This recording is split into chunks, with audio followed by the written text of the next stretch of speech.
OK, welcome back, everyone, to web programming with Python and JavaScript. So thus far in the course, we've taken a look at a couple of different technologies. We took a look at HTML and CSS, which are languages we can use to describe the structure of a web page and then style it appropriately. And then we also took a look at Python, a programming language that we could use to get programming features like loops and conditions and variables and functions and more. And what we're going to do today is introduce Django, which is going to combine these two. Django is a Python web framework, which is going to allow us to write Python code that is able to dynamically generate HTML and CSS, ultimately allowing us to build a dynamic web application. So what is this now going to enable us to do that we weren't able to previously do using just HTML and CSS? Well, using HTML and CSS, the web pages that we created were static web pages. They were the same, and every time you visited the web page, the page you were looking at was identical.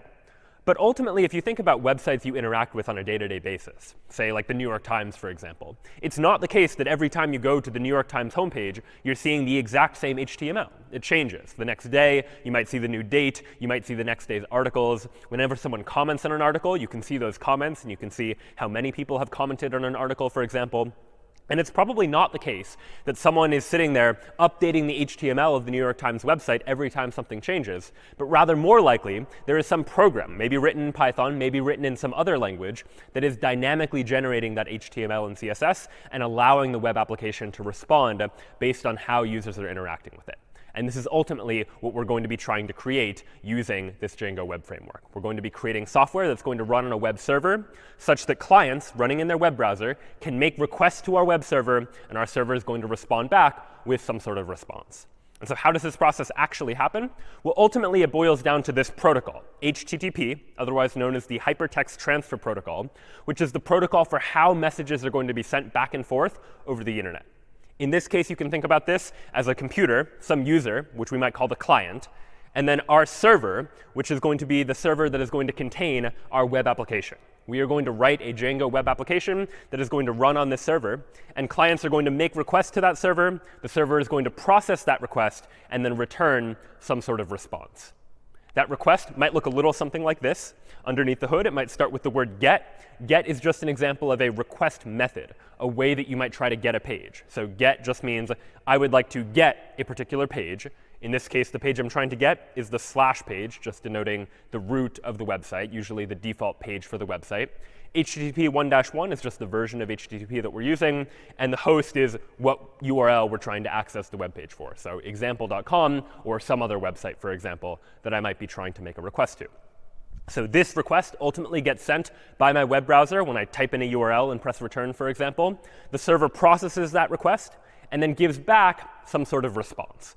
And the response will generally look a little something like this, beginning with the HTTP version 1.1, or in some cases version 2 now, and then some sort of response code. 200 is a response code that just means OK. Everything was OK. The page was returned successfully, for example. And here on the second line, we see content type text/HTML, which just means the format of the data that's coming back in this response is HTML data. It's HTML data that the user's web browser on the client should then render as HTML, for example.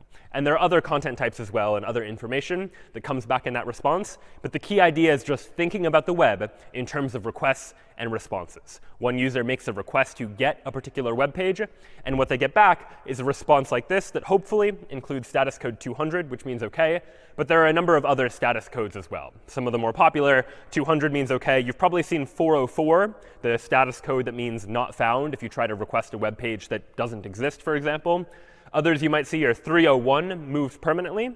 That often happens if you're redirected from one website to another, for example. We'll take a look at an example of that shortly. 403 generally means forbidden. You're trying to access a page you're not supposed to have access to. And 500 usually refers to some sort of internal server error, usually meaning that whoever was writing the server, maybe our Django web application, has something that's buggy in it. And we might need to go back and figure out where that bug is in order to fix it. And again, there are other status codes as well, but these are some of the most common that we're going to be seeing and interacting with as we go about building web applications using Django.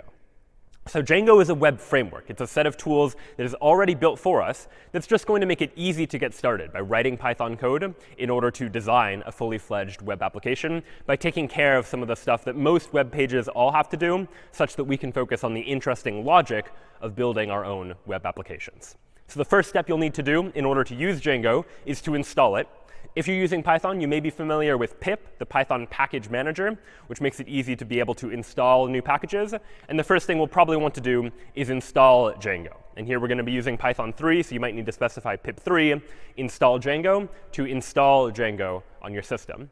And after you do, we can run a command to be able to create a Django project. And that command looks something like this: Django-admin start project, followed by the name of the project that we would like to create. When we run this command, Django is automatically going to create some starter files for us just to get started with the process of building a web application. So let's try creating a project now. I'll go ahead and go into my terminal window.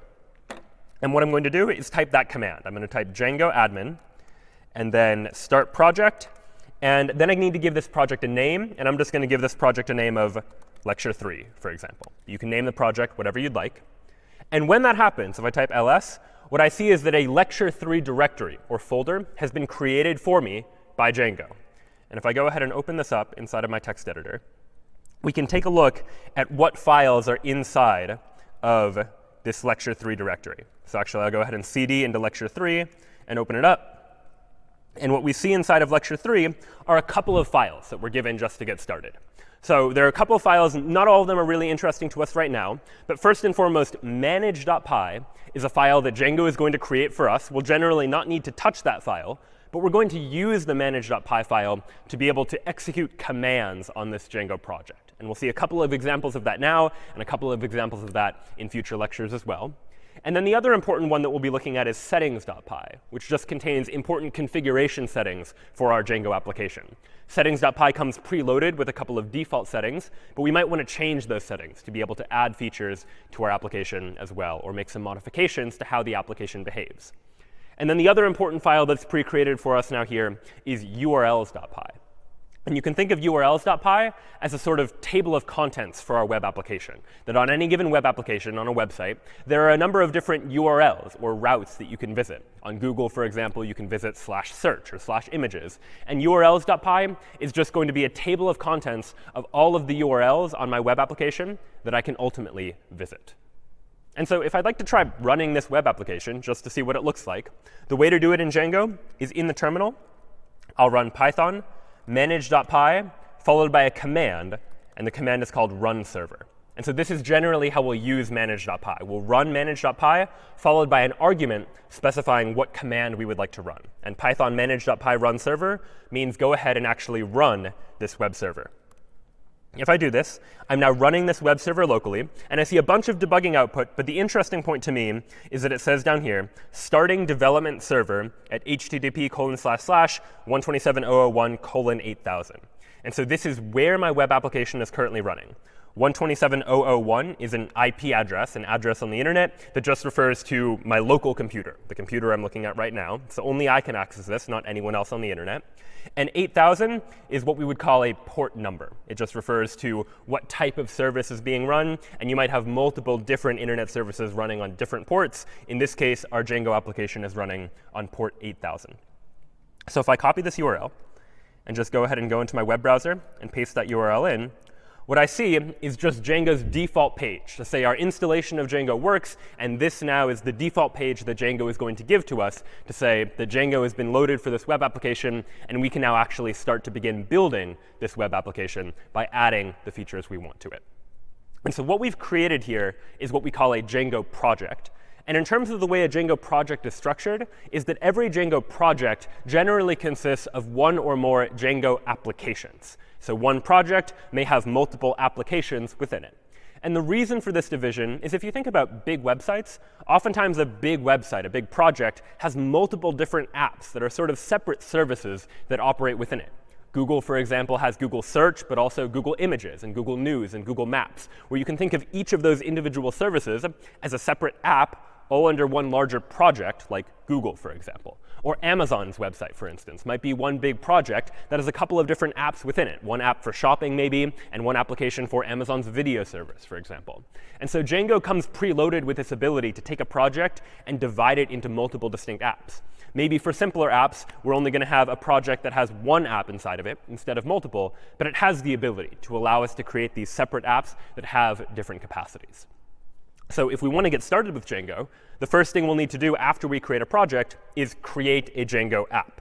And so the way to do that, if we go back to the terminal, I'll go ahead and exit out of this server by pressing Control-C to say I would like to exit, stop running the server. So now if I go back to that URL and refresh it, it won't work because the Django server is no longer running.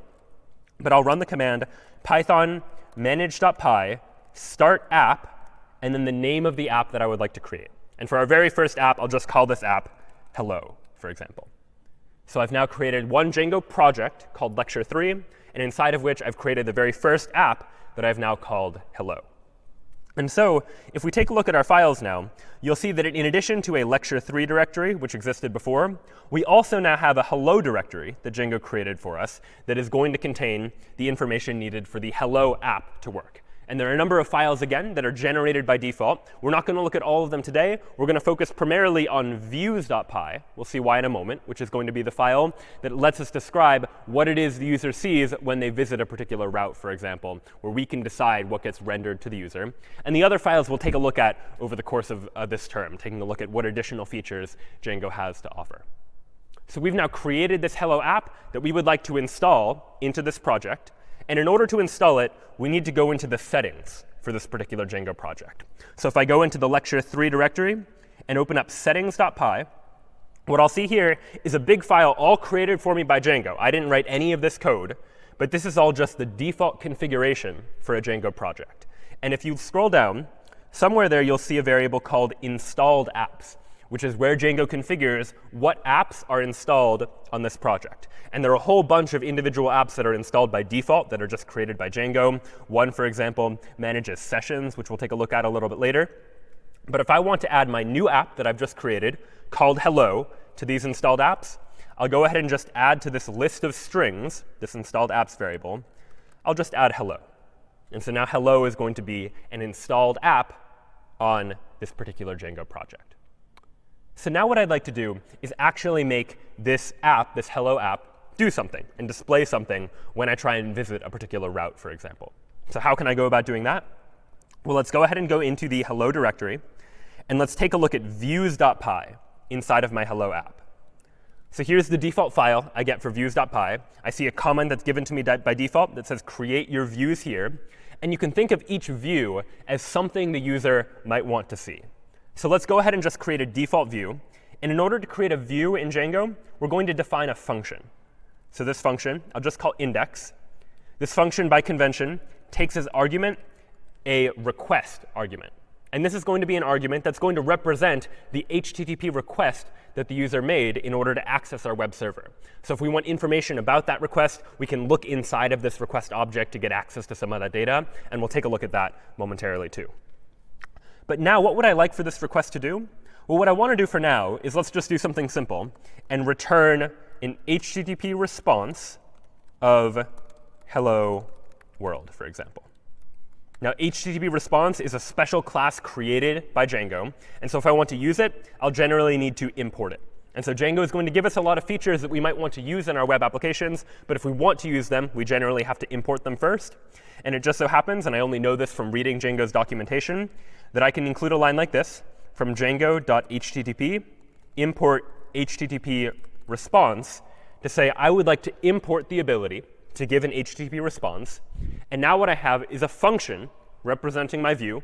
This function is called index. And what the index function does is it just returns an HTTP response of hello world. And so this is the response. But now we need to tell the app, like, when should you actually return this response? What URL is the user going to visit? And this is where we now begin to create some URL configuration, some sort of setting to tell Django when a particular URL is visited, then this function should be run in order to return that particular HTTP response. So how to do that? Well, in order to do that, we're going to need to create a urls.py file for this particular app. So Django has one urls.py file that works for the entire project. But oftentimes, we'll have each app contain its own urls.py file, just for the sake of separating things out into different places, such that if we have multiple different apps, each of which is doing something independent, we can have each of those individual apps have its own urls.py file to control what URLs are available for that particular app. So I'll go ahead and go into the hello directory. and I'll create a new file inside of the hello directory called urls.py. And what urls.py needs is it needs to define a variable called URL patterns, which will be a list of all of the allowable URLs that can be accessed for this particular app. And the way you create a URL is by first importing from Django.urls import path. And let's create our first URL. I'll say path, and then the first argument here I'm going to give the empty string to mean no additional argument. And we'll see what that means in just a moment, meaning nothing at the end of the route. And then the second argument to path is what view should be rendered when this URL is visited. And so if I want to render my index view, recall that in views.py over here, I have this index function. Then what I want to render when someone visits this URL, the empty URL, is going to be views.index. Views represents views.py, that file where I've defined all of my views. And index just so happens to be the name of the function that I want to call when someone visits this URL, for example. And then you can optionally provide a path with a string name to represent this URL. I'm going to give this a name of index. We'll see why this can be useful later on. But the idea is giving a name to a particular URL pattern makes it easy to reference it from other parts of the application. So later, when we might want to link to things or have forms that are submitting to different parts of the web application, giving a name to a path can be a useful tool. In order to use views, last line I need to add to urls.py is to say from dot, in other words, from the current directory, go ahead and import views. Anytime I'm using a variable name like views, I'm using that name, I need to import it from somewhere. And it just so happens that views.py and urls.py are located in the same directory. So I can just say from dot import views to import all of that into this particular file. So this now is the urls.py file for this application. But the last step in order to get all of this working for the very first time is to go back into the lecture 3 directory and open up urls.py here. This is the urls.py file for the entire project, for all of the apps that might be contained within this project. And it just so happens that there's one path already given to us by default called admin, which runs a default Django application called the admin application. We'll see more about that in the next lecture. But for now, I'd like to add my own route here to say that I would like for a particular path to lead to not the admin app, but the hello app that I have just now created. So I'll go ahead and give this a path of hello. And what I'd like to do is say that after you've included the path hello, go ahead and include all of the URLs from the urls.py of my hello application. I'd basically like to link these two URL configuration files together. And so the command to do that is include hello.urls. Inside of the hello module, get at the urls file there. And that is now what I would like to add as a URL pattern. And in order to do this, I also need to import include, since I'm using include inside of URL patterns. So that was a lot of steps just to get things started. But just to get a high-level overview of how this is all working, I have a Django project called lecture 3. And inside of lecture 3, there's a URLs file that decides what URLs I can access. I can access /admin, which takes me to the admin application, which is created by Django. We don't have to worry about that just yet. But now I've just added that you can go to /hello to go to the hello application. And when you do that, I'm telling Django to look at the urls.py inside of the hello directory to figure out what additional URLs I can get to from there. So this is one master urls.py file that might connect to multiple different other URL configurations that exist as well. Then inside of the urls.py for my app, for the hello app, I've said that when someone visits just the default route on this particular application, go ahead and just run the index function that is one of my views. So all that's to say that now that that is done, I should be able to go back into my terminal and run python manage.py run server to actually start up this web server. And now I can go back to this URL. But instead of just going to that default URL, I'll go ahead and go to that URL /hello. And when I go to /hello, what I see is hello world. So what was happening there is that I typed in a URL. That URL went to Django. And Django looked at that URL and looked at my urls.py file and said, you know, anytime something starts with /hello, that belongs to the hello app. And inside of our hello configuration, we said that when we go to the default route, we should run the index function. And the index function returns this hello world response. And now we can begin to change that response. We can begin to adjust what it is that views.py is actually doing. Right now it says hello world, but if I want to change it to just say like hello, for example, I can just edit it. Now say the index function just returns an HTTP response of hello, for example. And so now if I refresh this page, now it just says hello. So I can edit my files. When I do, Django notices that a change has been made, and it will re-update the server with my latest code, such that now I can visit /hello, and I can see that an HTTP response of hello is what ultimately comes back to me. So now let's take a look at the idea that in addition to just having one view inside of views.py, I can have as many views as I want. I can create additional functions that each return different responses. Maybe I'd like a route that says hello to me, for example. So let me define a new function that I'll call Brian that accepts a request argument. And this function is just going to return HTTP response hello Brian, for example. And now I need to associate this new view that I've created with a URL. So I'll go ahead and go back to urls.py inside of my hello directory. And so I have a default route represented by the empty string that loads the index function. But I can add to this. Just add to this list, add a new path, where if I type Brian into the URL instead, that will load the Brian function. And I'll go ahead and give that a name as well. So now, if I refresh the page, I'm still on just the /hello route, and that just displays hello, for example. But if I go to /Brian, for example, now I see hello Brian. I have two different URLs, one that is just /hello with nothing after it, which was that empty string, and one which was /hello with Brian following it, that loads a different view function that returns a different HTTP response. And so we could imagine continuing to do this. I might want a web application that has a number of different URLs that I can visit. So I could go ahead and add like a David function, for example, that returns an HTTP response of hello David. And then again, inside of my URL configuration, I would say, go ahead and give me another route called David that loads the David function. Each time I'm giving it a URL, so what comes after the /hello, I'm giving it a function to run, the David function inside of views.py, and giving it a name just to make it easier to reference a little bit later. And so now I have /hello/Brian, and now I have /hello/David, each of which displays a different HTTP response. So you can imagine starting to use this feature to begin to build a web application that has a number of different routes, that has different routes that do different things. And many web applications are parameterized by what it is that's actually in the URL. So for example, on Twitter, you can go to twitter.com/someone's username to see all of that user's tweets, for example. Or GitHub, a service we've taken a look at now, you can go to github.com/your GitHub username to be able to see all of the repositories for a particular user, for example.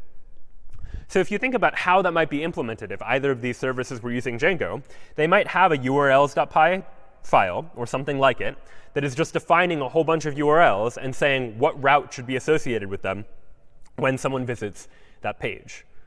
But you can imagine ultimately that this is probably going to start to get tedious. That if I want to say hello to anyone, if I want to not only support /hello/Brian and /David, but I also want to support arbitrary names like /Harry or /Ron or /Hermione, well then it would seem that I need to create a whole bunch of different functions, each of which says hello to a different person, and then create a whole bunch of different URLs to be able to do that as well.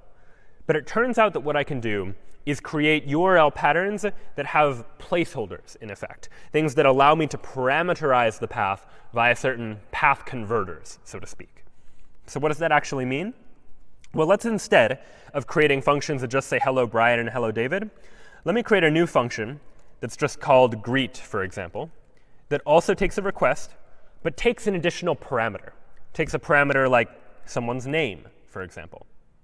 And this greet function is going to return an HTTP response of hello, comma, and then I'll go ahead and plug in the name here. And I'll need to add an f to the beginning of the string to indicate that it's a formatted string. This is just Python syntax to say that I would like to say hello, not just to anyone, but to whatever the value of the name variable happens to be. I'd like to substitute the name variable into that greet function. And then what I can do is inside of urls.py, I'll go ahead and add another path But instead of saying a name like Brian or David or Harry, for example, here, I'm going to say, in angled brackets, stir:\name. And when someone visits that route, let's go to the views.greet function, and the name for this route will be greet. And so what's going on here is we have a fundamentally different kind of path. Rather than prescribing exactly what the URL should look like nothing after the end of the route, or Brian at the end of the route, or David at the end of the route, this route here on line 7 is saying this route could be any string that we're going to give a variable name of name to, but you could replace name with something else entirely.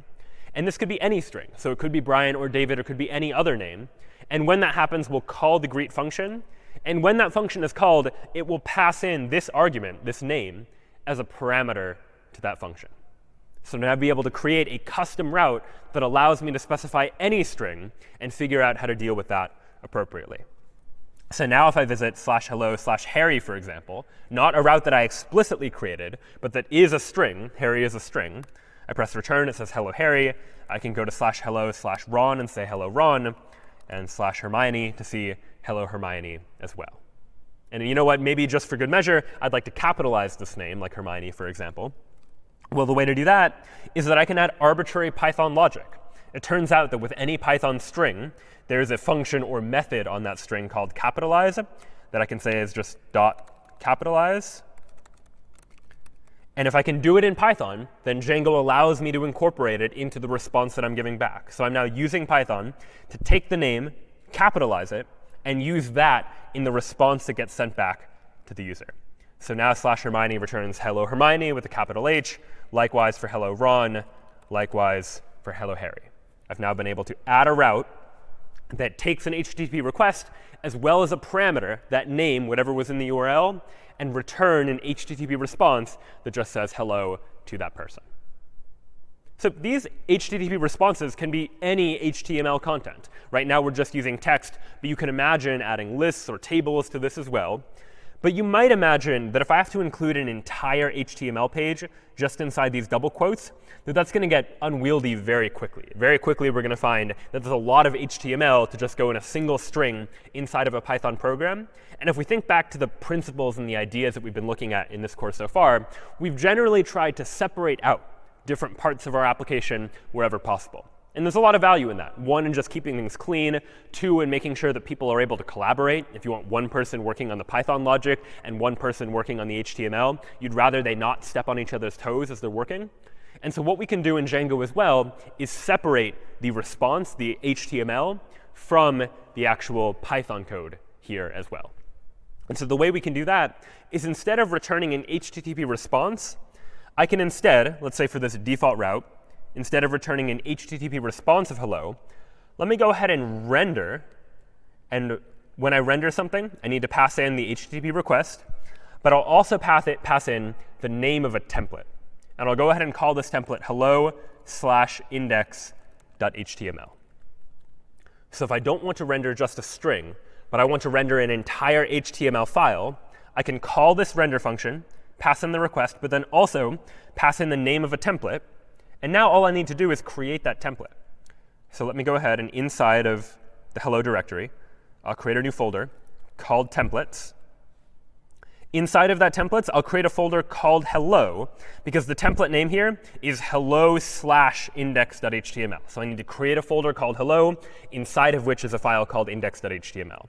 I could have just called it index.html without the hello, but the reason we often want to prefix our templates with the directory name is to so-called namespace them, to make sure that if we have multiple different index.html files in multiple different apps, to make sure they don't conflict with each other.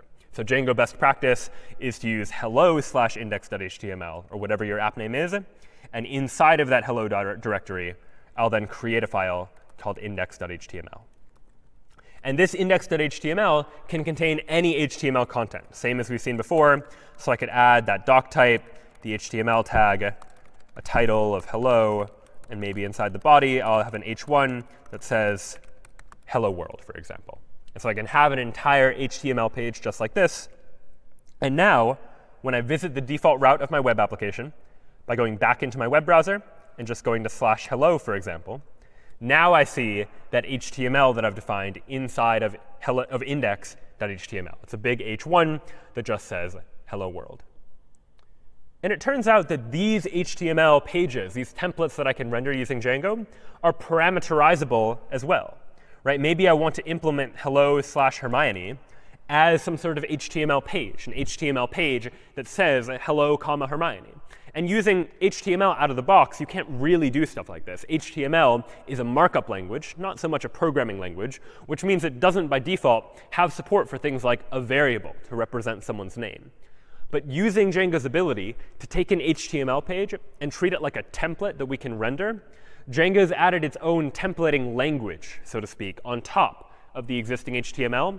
And I can take advantage of that to be able to render an HTML page that actually has a variable inside of it, or a condition inside of it, or a loop inside of it, as we'll see in just a moment as well. So let's go ahead and go back to views.py. And the function that I would like to change is this greet function here, that right now is just returning an HTTP response.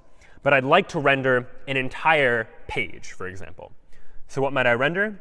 Well, let's render a template called hello/greet.html. And then this render function can take an optional third argument, which is called the context. And the context is all of the information that I would like to provide to the template. All the variables, for example, that I want the template to have access to. And so one thing I might want my template to have access to, for instance, is something like a name. And so this is a Python dictionary, just a sequence of key-value pairs. And this name might be associated with what value. So name is the key. The value I want to be name.capitalize. And so what's going on here is that now, when I render this template hello/greet.html, I'm providing that template with some additional context, some additional information, as represented by this dictionary here, where I'm providing information with a key of name. I'm effectively giving this template access to a variable called name. And its value is whatever name.capitalize is equal to, where this name here is the argument to the function greet. So now I can return this template, and inside of greet.html, I can use this variable called name. So how do I go about doing that? Well, let's first create that greet.html file. So inside of the template/hello directory, I already have index.html. I'll go ahead and create a new file called greet.html. And inside of greet.html, I'll go ahead and write some HTML. And inside the body of the HTML, whereas before I might have said something like hello, world, I don't want to say hello to world. I just want to say hello to whoever the name is, whatever is contained inside of that variable called name. So how might I go about doing that? Well, what I can do is use these double curly braces.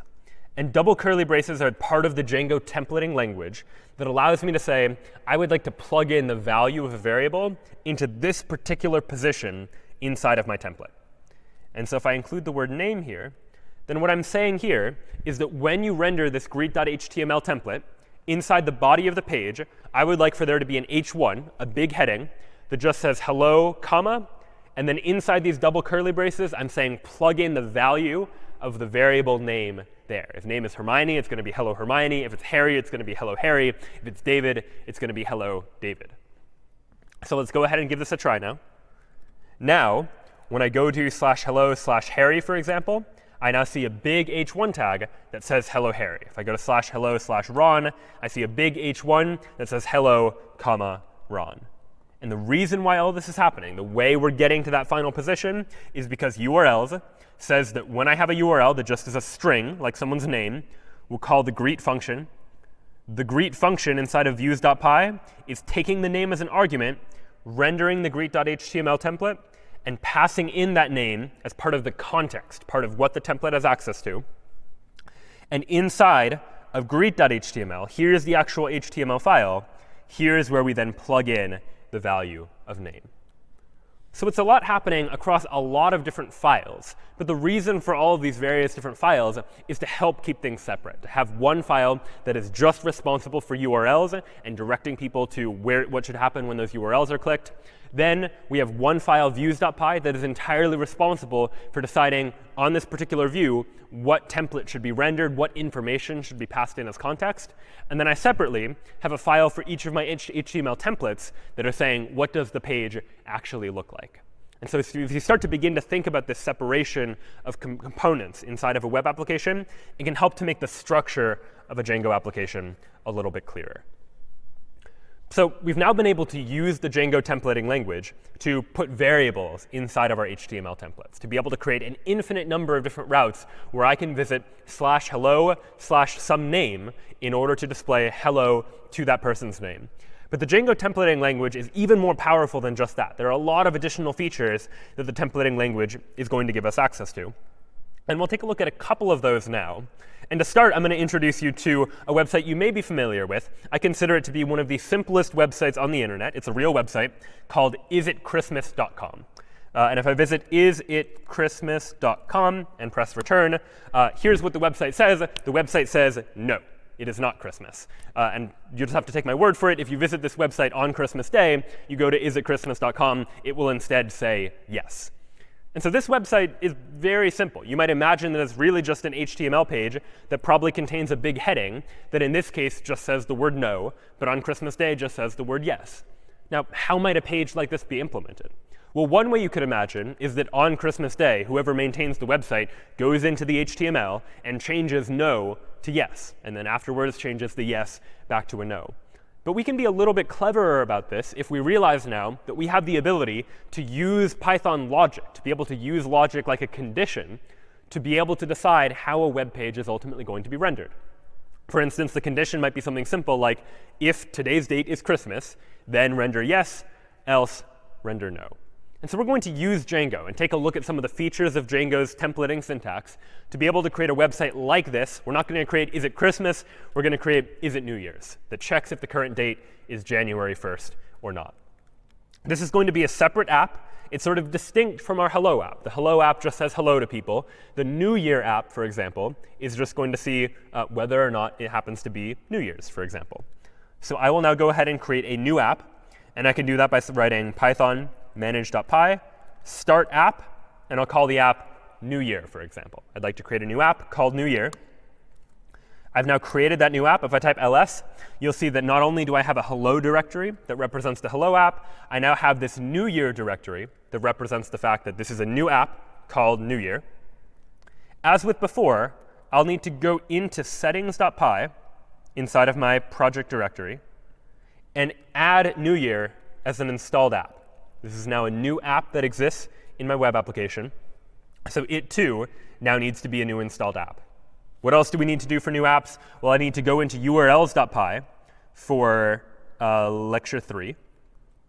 And just as before, I had a path saying when I go to /hello, then you should go to all the URLs for the hello app. Let me add a new path that says that if I go to my application /New Year, well, then you should go to all of the URLs for the New Year file. Go to New Year's.urls, representing the urls.py file inside of the New Year's app. Now, that file isn't given to us by default, so we need to create it. I need to go into my New Year folder and create a new file called urls.py. And inside of that file, I'll do from django.urls import path, from .import views, and then define some URL patterns. Same as before, where I'll just have a single path that loads the index function inside of views.py, and it has a name of index. So again, just mirroring the type of structure that we've already seen before in the Hello app. This app is just going to have a single route, the empty route, that loads the index function. Now all it's left to do is to actually create that index function.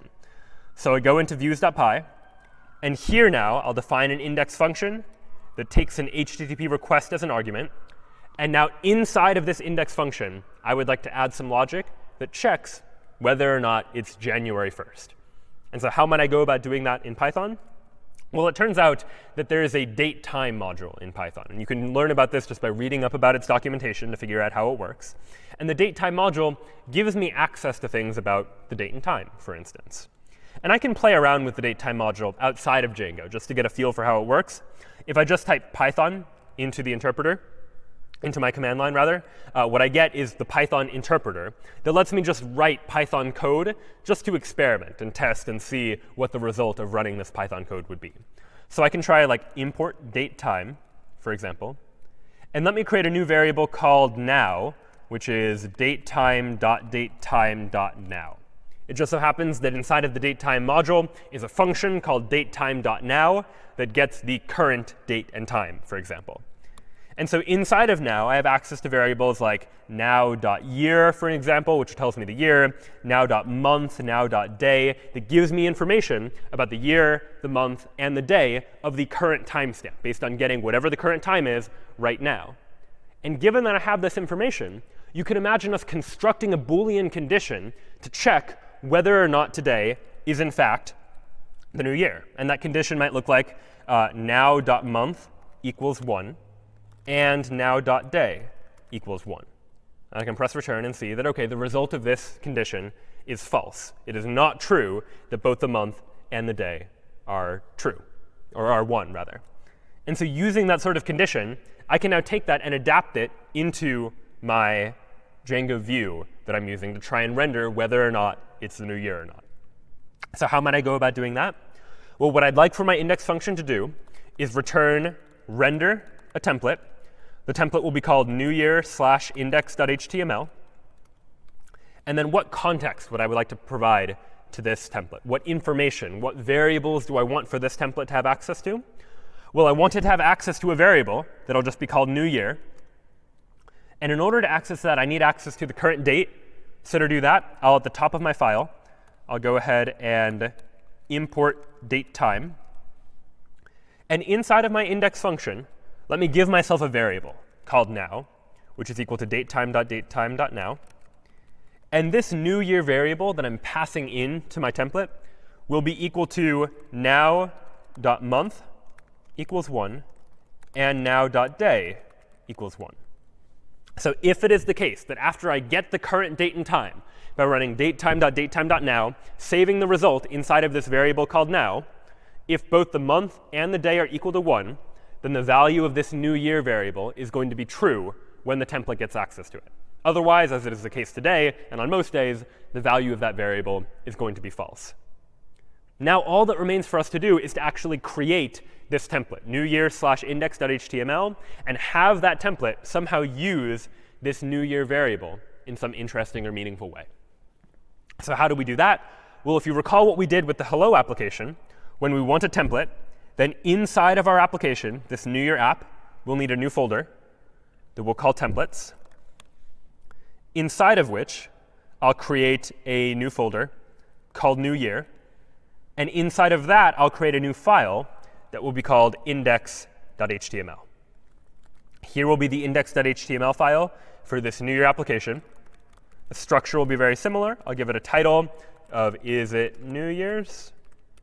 And inside the body, now here's where the interesting logic is. Sometimes I might want a big H1 that says yes. Other times I might want a big H1 that says no. And what I need to do is conditionally decide when to say yes and when to say no. And inside Django's templating language, and again, you'd only know this by reading Django's documentation, just as we used double curly braces to say plug in the value of a variable here, the syntax for logic inside of a Django template, like conditions, is curly brace %sign. So we use curly brace %sign, some logical statement, and then %sign curly brace to include any kind of logic.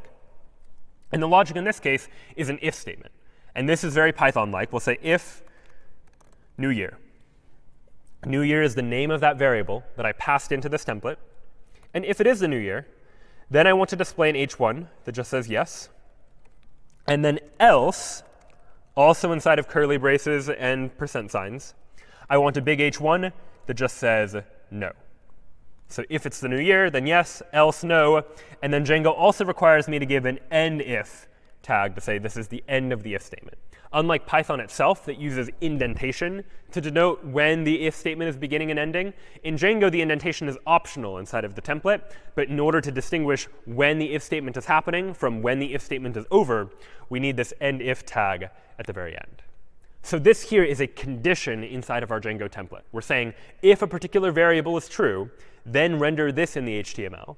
And else, render something else. If it's the new year, say yes, it's the new year. Otherwise, say no, it is not the new year. So we can try this out. Right now, we're on the route /hello/Ron. If I instead not go to /hello, but go to /new year, for example, this site can't be reached. OK, so why did that happen? 127.0.0.1 refused to connect.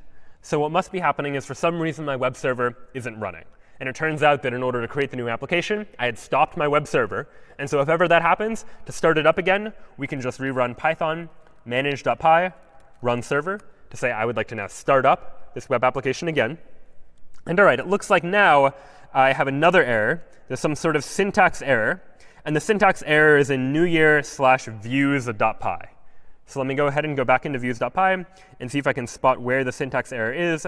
And all right, it looks like render is a function. Function arguments need to be enclosed in parentheses.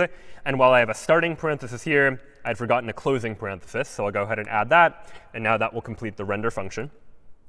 And now I should be able to load /new year. And indeed, what I see is that no, it is not the new year. And so what happened is we ran some Python logic, calculated the current date and time, checked to see is the current month 1, is the current day 1. And if that's not true, then we're here displaying no. And if we look at the actual HTML of this page, like what HTML is actually making up this particular page, which I can do by right-clicking or control-clicking and just clicking View Page Source, this will show me the HTML of this page. This is the HTML that came back from the web server that my web browser, Chrome in this case, is rendering. And what you can see is it looks very similar to the index.html template we wrote before, but it only contains no. It doesn't contain any of that if logic. It doesn't contain the yes. It just contains the HTML content that we wanted to respond with back to the user. And so you might imagine, based on this, that what Django is really doing is taking the index.html template and then manipulating it based on the input we get, based on whether or not it's the new year or not, to say that if it's not the new year, then all we should do inside the body is display an h1 that says no. And the user, when they get it, they don't see the conditions. They don't see there was another branch that could have been taken. They only see the final result of rendering the template with whatever variables and logic and conditions happen to be inside of that rendering process. So when the user sees it, all they see is the word no. And if we were to run this program on New Year's Day, it would indeed say yes. And we can test it just to see what it would be like if that were the case by cheating a little bit. Instead of now.month equals 1 and now.day equals 1, let me just go ahead and replace this condition with new year is equal to true. Just to test it, let's try passing in the value true as the value of new year and see what happens instead. And now when I run this page, now it does say yes, as we might expect it to on New Year's. And so that can be a nice way of just testing what would happen if you were to replace a particular variable with a particular value. We can substitute inside the context just for development purposes what value we would like that variable to take on. Now we've rendered HTML, but we haven't really added any styling to this website just yet. The real isitchristmas.com has the text centered a little bit. It's in sans serif font instead of having the little serifs or the glyphs at the edge of each of the characters. So maybe I'd like to add some custom CSS to this file as well. And we could do this conventionally the way we've seen it done before by just including a CSS file. And that is what we're still going to do. But Django has a special build system for dealing with what are called static files, files that aren't going to change. The HTML of this page, that's not a static file, because it changes depending on whether it's New Year's or not. If I visit it on New Year's, it says yes. If I visit it when it's not New Year's, it says no. And so this is a dynamic page. But static files, files that don't change like our CSS, the CSS doesn't change whether it's New Year's or not. And because that file's unchanging, Django calls it a static file. And it means that Django can be a little bit cleverer about it. If you start to think about projects at scale, you might store your static files somewhere separate, just in some place that makes it easy to access, where they're cached for faster reads later on. We'll talk about that a little more later in the course as we start to delve into topics like scalability as you begin to build larger web applications on the internet. But long story short, Django contains a lot of features that make it easy for us to deal with static files, files that don't change, like CSS files. And generally the way that we'll add static files is inside of the New Year folder. In addition to having a templates/newyear/index.html, we'll also create a new folder called static that will contain all of the static files that we would like to include inside of this application as well. Inside of static, I'll create a new folder called New Year. inside of which is a new file called styles.css. And so inside of styles.css, I can now write all of the same CSS that I would want to have written before. So maybe I want all my H1s to have a font family of sans serif, a font size of 90 pixels maybe, and I want the text alignment to be centered. Just a couple of CSS properties and values, same as we've already seen, just to say I would like to give H1 tags this particular style. Now what's left to do inside of index.html is at the top of our page, I'll go ahead and add a command that says load static, to mean go ahead and load static files for this particular HTML page. And now I'll go ahead and link a style sheet.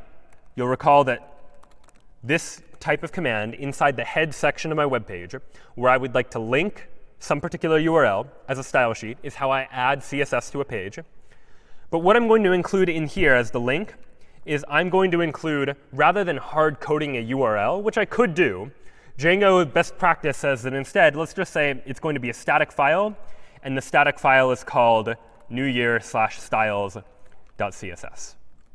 So I'm not specifying exactly what the URL is, but I'm saying it is a static file that is inside of a New Year folder called styles.css, and Django is going to figure out what that URL ought to be.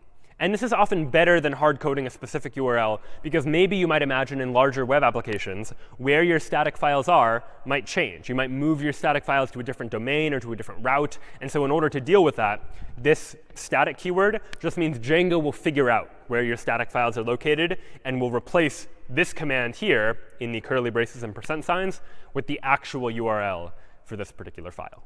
So now that I've said that I want to link this particular static file, styles.css, into this web page, what I might first need to do, just to let Django load static files, is restart the server. So you might sometimes need to Control-C and then go ahead and rerun python manage.py run server. That will rerun the server. And now if I go back to the /newyear route inside my web browser, now I see the style look a little more close to what I actually wanted it to be, centered, sans serif, in a larger font that here just says no. And if we look at the underlying HTML of this page, we see that Django has actually, for us, filled in what the static URL is for these particular static files. And by default, Django just uses /static/ and then whatever the files happen to be. And so anytime we're dealing with static files, files that don't change, like CSS files or JavaScript files, as we'll take a look at later in the course, that's generally where they're going to go, as some sort of static file that we're going to ultimately link to this particular page. So now we've seen a couple of examples of web applications we can make using Django. We've seen the hello app in Django that can parameterize URLs, that depending on the URL we visit can say hello to Brian or hello to David or Harry or Ron or Hermione. And we've seen the ability to, using Django, add some conditions to be able to conditionally say, if something is true, render this page. If something else is true, render another page. Let's now use these features plus some additional features to begin to build a more sophisticated web application, something like a to-do list. That maybe I want a web application that gives me a list of tasks, that lets me add new tasks to my to-do list, and lets me view all of the tasks that are currently on my list. And I'd like to build this up one step at a time. So where can I start with this? Well, this, again, is going to be a new app. Inside of my Lecture 3 project, I have two apps so far, a hello app and a app for the new year. And now what I'd like to do is create a third app that I'm just going to call tasks, that is going to be my task management app that's all under this umbrella Lecture 3 project. So I'll go ahead and run python manage.py start app tasks to say I'd like to go ahead and create a new app called tasks. Anytime I create a new app, a couple of steps I need to follow.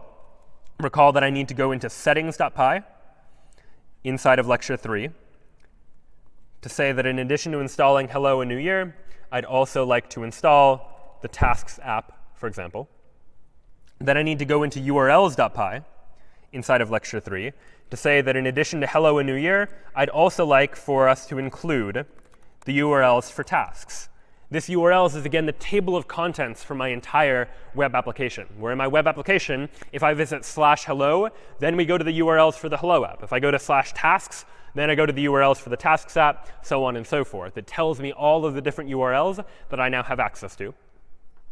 And as with before, the URLs file isn't created for me inside of my application.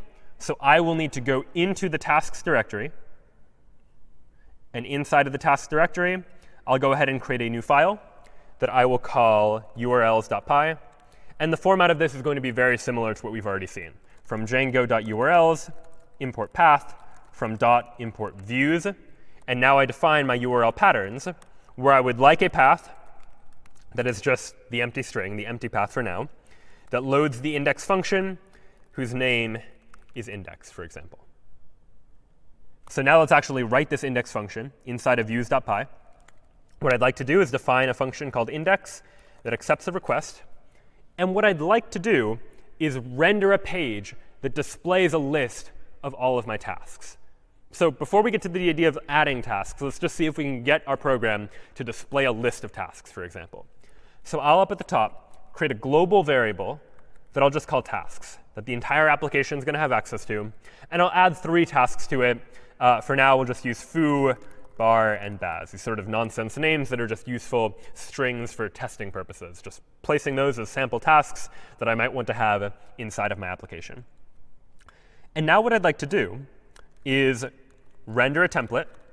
The template I'd like to render will be called tasks/index.html. And then I'll provide some context to it, some information that index.html needs. What information does index.html need? Well, index.html needs access to all of my tasks. And where are all of my tasks? Well, they're inside of this variable that just so happens to also be called tasks. And this will be something we see quite often as a paradigm in Django, where we see a key and a value that look like they have the same name. The key distinction is whatever is here on the right after the colon, this is the value the variable takes on. This is a Python variable, like this Python variable tasks here. On the left, this key, this string tasks, that is the name of the variable that the HTML template will have access to when Django is rendering it. So Django has access to this variable name on the left that has this value on the right. And so if you see this paradigm, that's ultimately what that's going to mean. And now what I need to do is create this index.html file and make it use this tasks variable somehow. How might I go about doing that? Well, I can go back into my tasks directory, create a new folder for my templates. So I'll create a templates directory, inside of which is a tasks directory, because the template that I'm rendering, again, is tasks/index.html. And inside of tasks, I'll create a new file called index.html, inside of which we'll include some HTML. I'll include just the standard starting HTML. The title will be tasks. And now we'll have the body of the HTML page that I want to display all the tasks inside of an unordered list, perhaps.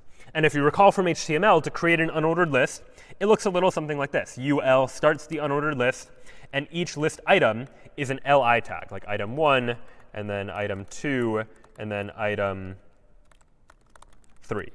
Something like that gives me an unordered list that has 3 elements inside of it. But I don't want to do this now because I don't want to hard code or exactly specify what all of the tasks are going to be. What I really want to do is loop over this tasks variable here, looping over all of the tasks inside of it, and creating a list item for each one of those tasks. And just as in before, where we could use if inside of curly braces and percent signs to use a condition, likewise we can use for to say something like for task in tasks, I would like to display a list item. And then using these double curly braces, I'm saying plug in the task here. In between these list item tasks, I would like to plug in whatever the value of the task variable is. And then I'll go ahead and end the for loop there. So what I've done here is rather than add a condition into a template, which we've already seen, I now have the ability to add a loop into an HTML template using Django to say that for task in tasks, I'd like to loop over all of the elements inside of this sequence called tasks. And for each one of those individual tasks, I would like to display a list item in HTML that includes whatever the value of the task happens to be. And end for, just like end if ended the if statement, end for is going to end the for loop. So this syntax now, rather than give me exactly the same number of list items every time with exactly the same content, will be dynamic. Whatever the value of tasks is, we will now see on this page each one as a list item. And we can test this right now if I actually run this application by going to python manage.py run server. I'll go ahead and go to this URL. The default URL has no page, but if I go to /tasks, well, then here's what I see. I see an unordered list that has foo, bar, and baz. Each one is a list item. And if I view the page source to see what the actual HTML is, here's what I see. I only wrote one li tag inside of my template, but because I put it inside of a for loop that iterates over each of the tasks, what I ultimately get in the HTML that comes back to the user is one list item for each of the elements that was originally inside of that list. So I now have the ability to loop over a list in order to generate that list of tasks. Of course, there's still no way to modify any of these tasks. What we have here is just a fixed list of tasks that just so happens to be rendering using a loop. What I'd maybe like is another page that will allow me to add in new tasks, a form, effectively, that lets me type in a new task and press add in order to add a new task. So let's do that. Inside of views.py, I'll define a new function that I'm going to call add. And what the add function is going to do is render tasks/add.html. In order to know when to run this view, I need to give this view a URL. So I'll go into urls.py and add a new path. When I go to the add route, I want to go to the views.add function, and I'll call this function add, for example. And so now, when I go to /tasks/add, it's going to call the add function inside of views. And inside of views here, it's going to run this function that will render add.html. So let's go ahead and now write add.html. We'll go into templates. I'll create a new file called add.html. And you know what? Add.html syntax is very similar to the syntax from index.html in terms of what the HTML content is. So I'll go ahead and just copy this whole page from index.html, paste it into add.html. The only thing that's different is the body of the page, where instead of an unordered list that displays all the tasks, I'd instead like a form, where that form has an input whose type is text, and maybe this input field has a name called task, such that I can access that input data later, and an input whose type is submit, for example. And maybe I'll give it a big heading at the top that says, add task, for example. So now I have a new route that adds a task. So my default /tasks route just displays a bulleted list of all the tasks. And if I go to /tasks/add, here now is my form that gives me a place where I can type in a task, press submit, that right now does nothing, but that ultimately I hope will actually add a new task. Of course, something I just did there should strike us as not the best design. In particular, the decision I made was because the general structure of this HTML page is so similar. It's got the HTML tag. It's got a head. The title of the page is tasks. Ultimately, I just copied all of the content of index.html and pasted it into this new HTML page, add.html. And anytime you find yourself copy-pasting, this should be another area where you start to think that it's probably a better way to do this. And with just pure HTML, there kind of wasn't. If we wanted multiple different HTML pages that displayed similar content, we needed the same HTML on all those different pages. But now in the world of Django, we have the ability to use something called template inheritance. What I'm now going to do is define an HTML file called the layout, just some file that the other files, add.html and index.html, are going to inherit from. They're going to inherit from my layout all of the structure of the page that's the same on both of the pages. And all I then need to write is what differs between the pages. And as I mentioned before, the only thing that differs between add.html and index.html is the content of the body of the page over here. So what can I now do? Well, I will create a new file inside of my templates/tasks directory called layout.html. And layout is going to have the basic layout that is common to both of these pages. I have a title whose title is tasks. I have the body of the page. And maybe there's more in common with both of the pages as well that I could add. But right here, this in between the body tags, this is the body of the page that is going to change between each of the different pages. So to denote this inside of a layout in Django, I'll again use the curly brace and percent signs. I'll call this a block, and then I'll give this block a name. I'll call it body, just because it's the body of the page, but I could give it any name. And then I'll add an end block at the bottom here. And so what I've now said inside of this layout file is that this layout file has a body inside of this structure of the page. And inside the body is this block called body. And what I'm saying here is this block might change depending on which file we're using, add.html or index.html. The rest of the structure won't change, but the content of this block called body, might change. And so now what I can do inside of index.html and add.html is instead of including all of this logic, I can get rid of everything other than the key part of the page that's going to be different about index.html. The only thing different about index.html is this unordered list. And what I'll now include at the top of index.html is I'll say that this HTML page extends tasks/layout.html. So this is now this idea of template inheritance. I'm inheriting from the layout.html template, basically saying use the layout.html template, except inside of block body, I would like to include all of this content. And maybe I'll give it a h1 that just says tasks, just as a title as well. And so now what index.html is saying is rather than need to include all of that HTML, all I need to say is this HTML file is based on the layout.html file. But the difference is that inside the body of the page, it's going to be this particular content here. And for add.html, I can do exactly the same thing. I can just add this line, extends tasks/layout.html, to the top of add.html. And then I can get rid of all of this boilerplate code, so to speak, and just include the part of the page that differs inside the body of the page.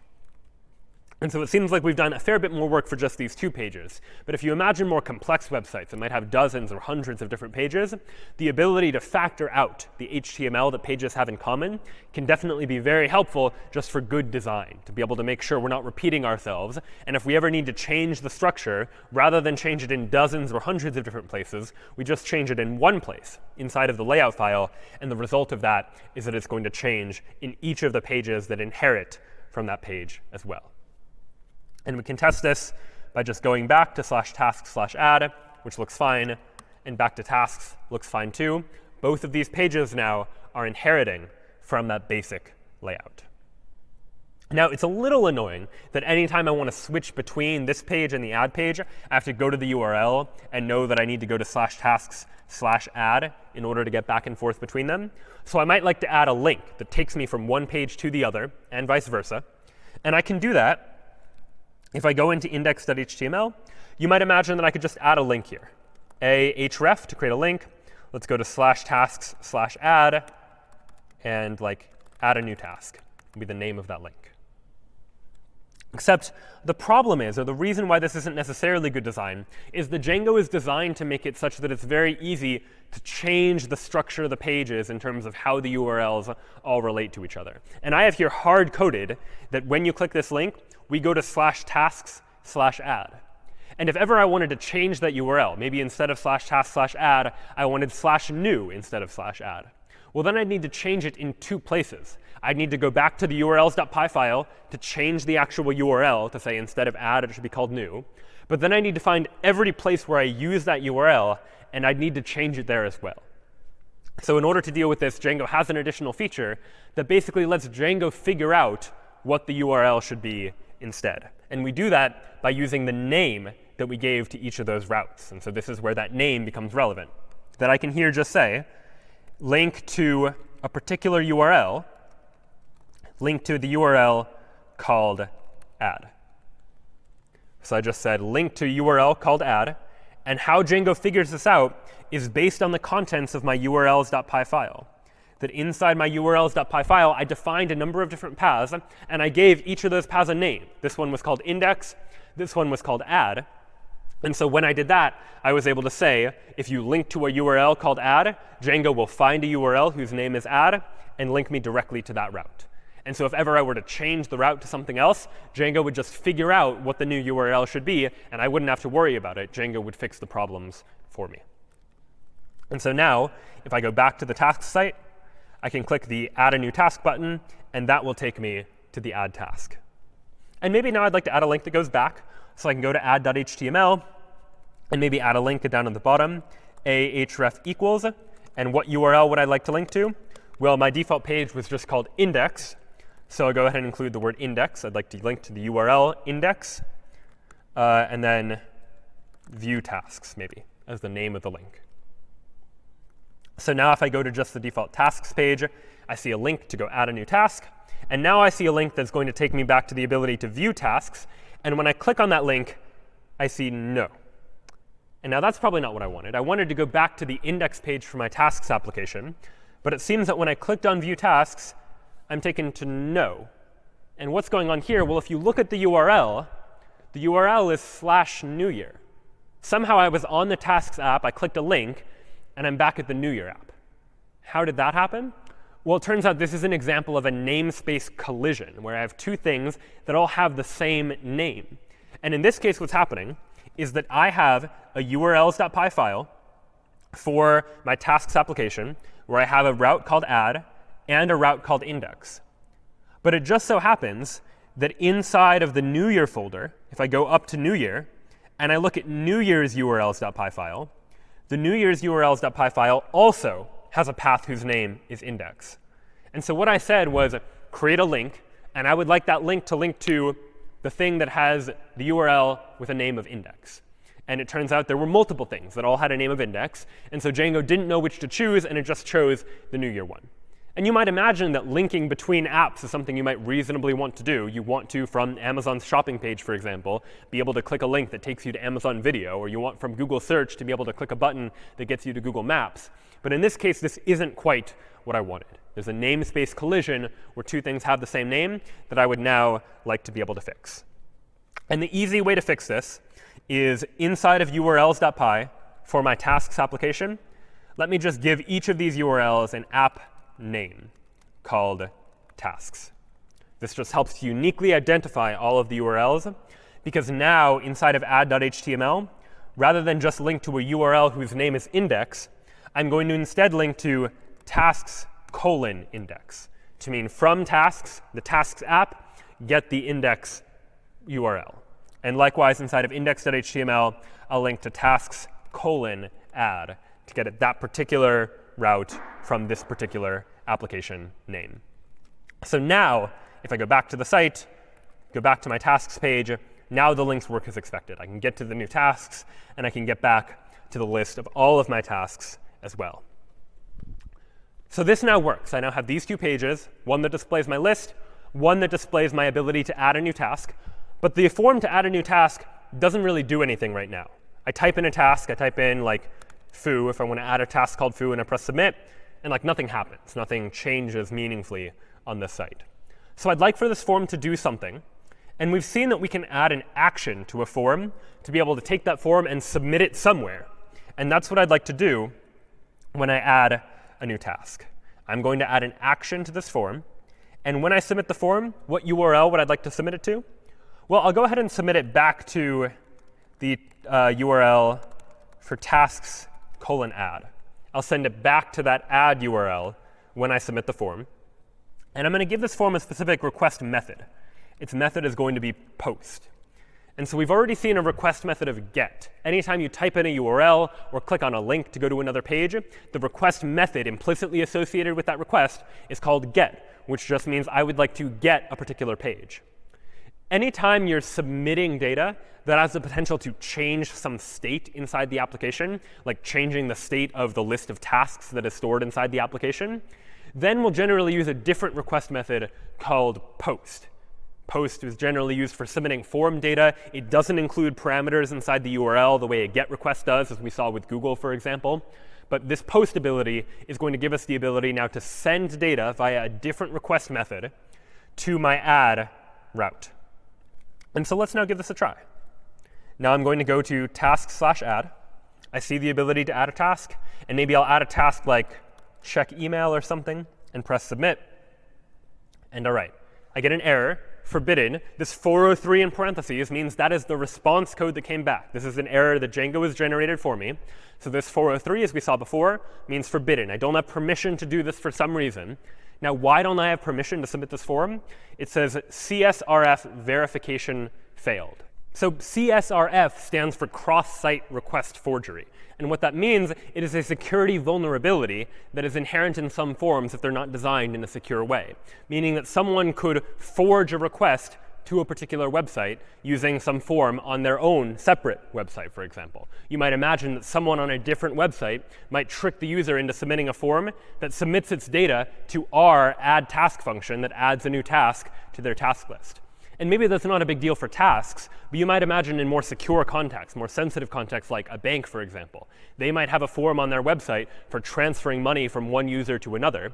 And if they're vulnerable to this sort of attack, cross-site request forgery, someone else on a different website could trick the user into submitting a form where it submits form data that goes to the bank's website to say, I would like to transfer money from this one user to another user. So we would like to be able to design forms that are not vulnerable to that particular security vulnerability, that don't allow for requests to be forged by another website. So how can we go about doing this? Well, one strategy that can be used in order to deal with these sorts of attacks is to add into our form a hidden cross-site request forgery token, or CSRF token, which will just be some unique token that's generated for every session. So every time a different user visits this particular form, they see a different CSRF token. And then when the user submits the form, they're submitting that token with the form. And our web application is going to check to make sure that that token is indeed valid. And if it is valid, then they'll allow the form submission to go through. But this means that an adversary wouldn't be able to fake a request to our website because that adversary doesn't know specifically what the generated token is. So they would fail the check for CSRF validation.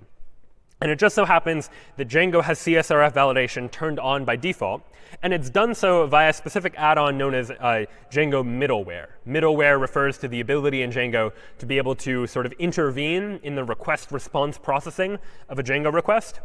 And if I look at the settings.py file, if you're curious, for this particular web application, inside of settings.py, if we scroll down, we see there's a whole bunch of middleware that's installed by default inside of a Django application in terms of making sure that we have various different features hooked into this request response processing.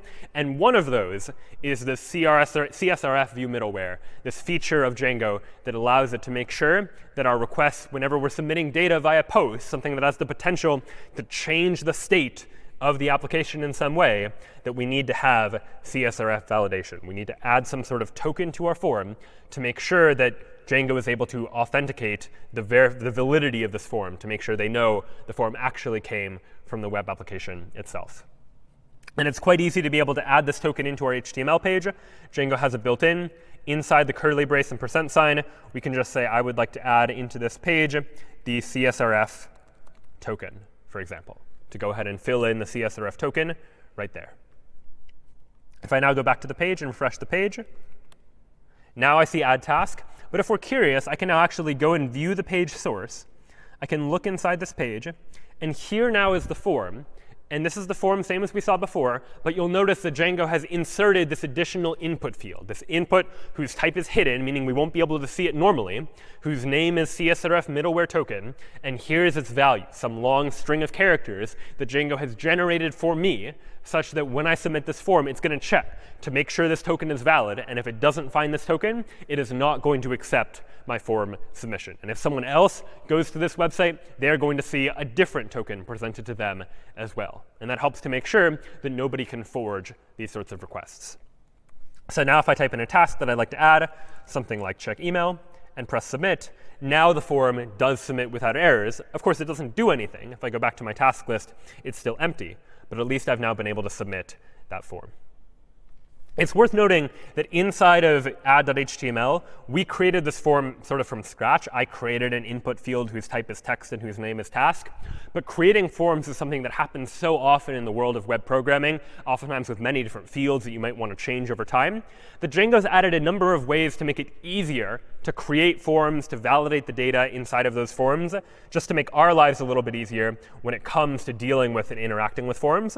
And so now we'll explore an alternative way of doing the same thing. What we did here just works. We can create a form just using raw HTML, as we've seen before. But Django also has the ability to create forms for us. So in order to do this, I'll go into views.py, and at the top add from Django, import forms. And now I'm going to create a new class to represent this form. I'll create a Python class that I'll just call new task form, since I'll use it to create a new task. It will inherit from forms.form. And now inside of this class, I need to define all of the fields I would like for this form to have, all of the inputs that I would like the user to provide. And so I want them to provide the name of a task, which will be a character field or a char field, meaning I want the user to type in characters. And I can give this a label, call it new task, for example. And now what I can do is when I render add.html, I can add some context and say, give this template access to a variable called form, which will just be a new task form. I'm going to create a new task form, pass it into this add.html template. And now inside of add.html, instead of writing the input whose type is text, name is task, and having to do that on my own, I can just use double curly braces and say, plug in the form here. And that will automatically take care of, Django will generate the necessary HTML to make that form work. So if I refresh this page, now I see that here is the form that Django has created for me. It's created an input field. It's given it a label of new task, so I know that it's where a new task should go. But now, rather than needing to edit the HTML anytime I want to change the form data that's involved inside of this application, I can just change this new task form. If maybe I want to eventually make upgrades to my application where in addition to specifying a text field where I can type in the new task, maybe I also want to be able to specify a number indicating the priority that task should have, I could additionally give this form access to a priority variable, which is an integer field whose label is priority. And I can even add constraints on this to be able to ensure that it's valid data.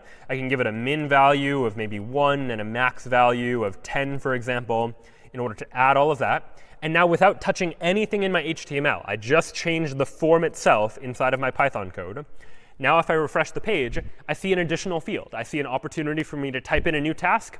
And I see an opportunity for me to specify some priority. And of course, you could add CSS in order to style this up a little bit nicer. But now, Django will automatically do client-side validation, where if I type in a new task like check email, but I don't specify a priority and submit it, it tells me to fill it out. If I type in a number that's in an invalid range, I only wanted numbers from 0 to 10, it fills it out. And this is all what we would call, again, client-side validation. The server isn't getting any of this data. It's just the web page has been encoded to know what the valid values are, and it's going to constrain me to make sure that I'm typing in something that matches those values. But in general, when we're doing form validation, when we're making sure that forms are valid data, we want to somehow make sure to include not only client-side validation, but also server-side validation. We also want to check on the server to make sure that inputs are valid as well, because there are many reasons why we might want to be able to do this. One is that it's very easy to disable this sort of client-side validation or just submit a request without doing any of the client-side validation. And maybe if the user's looking at an old version of the page, the validation we're doing on the server is more up-to-date than this client-side validation as well.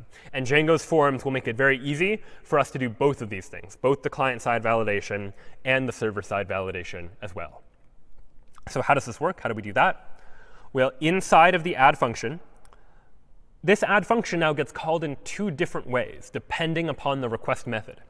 If I try to get the add page by just clicking on the link for add a new task or going to the URL of /add, then I want to just render a new blank form. But if I post data to this page by using the post request method instead of get, that means I'm submitting the form, and I now want to submit a new task to be added to my list of tasks. So I'd like to add a check for that. I'm going to add a condition here that says, if request.method equals post, well then here, what I'd like to do is process the result of that request.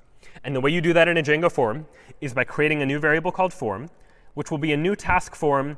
And if I just use new task form with 2 parentheses like I did before, that creates a blank form. But you can also populate that form with some data. And if I populate it with request.post, what that is going to do is request.post contains all of the data that the user submitted when they submitted the form. And so what I'm doing now is I'm creating a form variable by taking all of that data and filling it into this new task form, which will contain now all of the data the user submitted.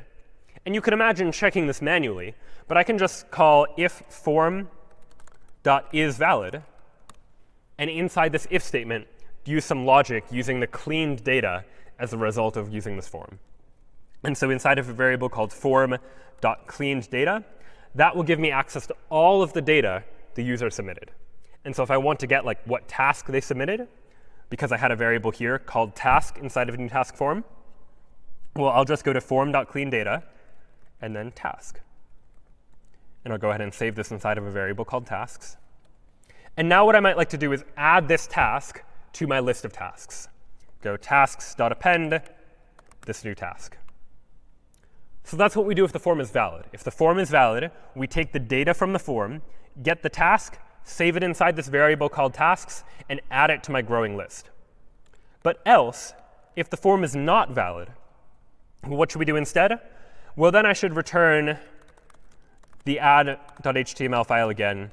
But instead of providing the form back to them, a new form back to them, I'm going to send back the existing form data back to them. So we can display information about any errors that might have come up as well. So what does this now look like? Let's show an example, and then I'll go back to the code so you can see in better detail how it works. Here's task/add. Recall that if I type in a task like check email and a priority that's not valid, it's out of range, like 11, and press submit, it says value must be less than or equal to 10. But let's now imagine a situation where the client and server are validating different things. That maybe I've now decided, you know what? Priority, instead of being from 1 to 10, can only be from 1 to 5. That's now the valid range for priorities. But this client, which is still an older version of the page, doesn't know this. So it thinks that a priority of 8 is still valid, and it's going to pass client-side validation. But now I press submit, and the server is going to process it. And because it's invalid, it gives me back the form and gives me an error. Ensure this value is less than or equal to 5. And so this now is why we generally want both client and server-side validation to make sure that the data we ultimately get is going to be accurate and it's going to be clean, matching whatever specification we sent out when we were creating that form for the first time. And so for the purposes of now, we're not going to really worry about priority too much because we just really care about what the task is. But just know that if you wanted a form that had multiple fields, you could add additional fields to this form input as well. So now we've added some application logic to our route that checks to make sure that the form is valid or not. If we take a look at what the add function is really doing, we're checking if the request method is post, meaning if the user submitted some form data. Then we figure out all the data they submitted and save it inside this form variable. We check to see if the form is valid. Did they actually provide a task? Are they providing all the necessary data in the right format? If so, then we get the task and add it to the list of tasks. Otherwise, if the form's not valid, then we go ahead and render that same add.html file back to them. But we pass in the form that they submitted so that they can see all of the errors they made. They can make modifications to their own form submission if they'd like to. And then otherwise, meaning if the request method wasn't post at all, if the user just tried to get the page rather than submit data to it, then we're just going to render to them an empty form. And this sort of paradigm is actually quite common when we're dealing with requests and responses, that oftentimes pages that have forms will want you to first be able to get that form via the get method to just get the page in order to display the contents. But those routes will also often support a post method where you can post data to those routes in order to say, I would like to now submit data to a particular route in order to get some sort of result, some sort of addition to a list of tasks, transferring money in a bank from one account to another, for example, or something else entirely. But watch what happens if I now try inside of tasks add to add a new task that's valid, something like check email, for example. I press submit, and all right, nothing quite seems to happen because I just get back this new task form. But if I go back to view tasks, now I see that check email has been added to my list of tasks. The original list of tasks just had foo bar baz, and now we've added check email to it. But this wasn't quite the behavior that I might have expected. Maybe I wanted that after I submitted the task form to add a new task, I would like to be redirected back to this page as well. And it turns out Django makes it easy for us to be able to redirect users from one page to another. In order to do that, after we add a new task to my list of tasks, I'm going to return an HTTP response redirect and redirect the user to a particular route. I could redirect them to just like /tasks, for example. But again, we generally try not to hard code URLs into our application. So better design would be to say, let me give you the name of the route and go ahead and reverse engineer what the route actually is from that. And so in order to do that, we can use the function called reverse built into Django and say tasks:index to say figure out what the URL of the index URL for the tasks app is, and use that URL as the one that we ultimately redirect to when we return this HTTP response redirect. In order to use these, we need to import both of them. So from the top, I'll say from Django.http, import HTTP response redirect. And from Django.urls, I'll go ahead and import reverse. So now I've imported both of these. And now the effect of this is that after I submit a new task and add it to my list of tasks, I'm going to be redirected back to the index page of my tasks application. And for good measure, I'll go ahead and start us off with an empty list to get rid of the foobar baz that we saw there originally. So tasks start out as the empty list. Now I'll refresh the page. I see no tasks in here by default. But if I add a new task, I type in something like check email, press submit. I now see that added to the task list, and I get redirected back to the task page. I can add a new task, something like do laundry, press submit, and that gets added to my tasks list as well, too. So by maintaining this global variable called tasks and updating it anytime I submit the form, I've been able to dynamically grow this list of tasks inside of my application and display all of those tasks here inside of my HTML page. However, there's still one big problem with the application that I've built, and it goes back to the idea that I've stored these tasks inside of a global variable. This variable is something the entire application has access to, which means that anyone who visits my website is going to be able to see the same exact list of tasks. And we can simulate this by imagining someone else visiting this URL, which I can simulate in Google Chrome by opening an incognito window to simulate a different session, a different person interacting with the page, and going to the same URL. What they see when in the incognito window they go to the same URL is they see the exact same list of tasks. Both me and another person see the same list because there's just one tasks variable across the entire application that is shared among all of the requests that come in to that particular application. And that's probably not what I want when I'm dealing with something like a list of tasks. I probably want it to be per user, such that if a different user visits the page, they have their own list of tasks as well. And so in order to do this, we'll introduce the concept of sessions in Django or in the web more generally, where sessions are a way, for one, Django to be able to remember who you are, such that on subsequent visits, it remembers who you are and knows who you are. But more importantly, it's able to then store data about your particular session. It's able to store your user ID or information about you. Or in this case, it's able to store all of your tasks.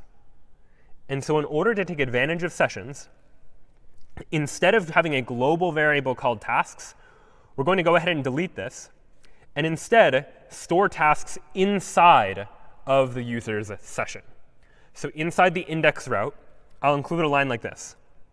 I'll check to see if tasks is not in request.session, meaning if I look inside the session, and you can think of the session as like a big dictionary representing all the data we have on file inside the session about the user. And if tasks is not in that session, well, let me add to request.sessions, or session, tasks, and set that equal to the empty list. And so what I've done here is I'm looking inside of the session. I'm looking inside the session to see, is there already a list of tasks in that session? And if there isn't already a list of tasks in the session, well, then I'd like to create it. Then I'd like to set request.session, square bracket tasks, equal to the empty list. If the user doesn't already have a list of tasks, go ahead and give them an empty list of tasks. And now, here in tasks, instead of rendering the variable tasks, which no longer exists, I'll render request.session tasks to pass in that list of tasks to this particular template. And now in index.html, we're still looping over to that list of tasks. And now we'll see if I go back to tasks, I see no such table Django_session. So this is a bit of a strange error. What's going on here? No such table Django_session. Well, it turns out, as we'll see in the future, Django tends to store data inside of tables. And we haven't yet gotten to what that ultimately means or how to manipulate or interact with data stored inside of tables. But Django stores data about sessions that would happen inside of a table by default. Now, you can change this to have Django store data about sessions elsewhere. But ultimately, Django is keeping data about who you are and what your tasks are.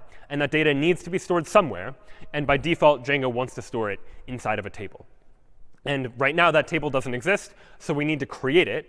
And the way to give Django access to that table that it wants to create, that it's been waiting to create but it hasn't yet, is to run this command inside the terminal, python manage.py migrate. And we'll learn more about what that means in terms of what a migration is and what it means to migrate data into a database. But for now, just know that python manage.py migrate will allow us to create all of the default tables inside of Django's database. Next time, we'll take a look at actually creating databases of our own, adding tables of our own that store our own custom data. But Django has some initial default tables that it wants to create, and running python manage.py migrate allows for those tables to be created. Now that those exist, I first need to run the server. So python manage.py run server. I load the page. And here now is my list of tasks. There's nothing here, so when I loop over all the list items, it's sort of empty, which maybe isn't the best user experience or user design. So what I might want to do is add an additional condition. It turns out inside of index.html, whenever I have a for loop inside of a Django template, I can also add an empty condition to say, if I run the for loop, but it doesn't run at all because the sequence is empty, well, then let me just say, like, no tasks, for example. And this is just a nice-to-have feature of the Django language that just makes it easy for us to be able to deal with situations where we're iterating over a list and there's nothing in that list. So now I refresh the page, no tasks, exactly what I would expect to see. And now this index route seems to be working fine. What now needs to change when it comes to adding a new task? Well, rather than append the task to my list of tasks, let me go ahead and say request.sessionTasks, because that is my list of tasks. And let me add to request.sessionTasks this new task. I'm adding to it a new, sort of adding a list to the end of it that just contains the one new task that I got from the form. So when the form is submitted, we check to make sure the form is valid. We get the task the user submitted, and we append that to the list of tasks that's already stored inside of the session before redirecting the user back to the index page. So let's give it a try. We'll go back to this URL, back to tasks. I see I have no tasks initially. And now I can go ahead and add a new task, type in something like check email, press submit. And all right, now that's added, add a new task, something like do laundry, submit. And now both of those tasks are there. But now importantly, if you imagine someone in an incognito window or on a different computer visiting my same website, going back to this page, what they see is an entirely different list of tasks because they have a different session.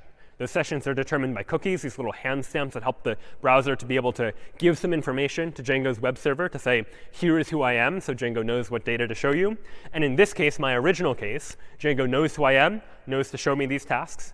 And in this case, it's a different user in an incognito window in this case. And so what they see is a list that has no tasks inside it at all.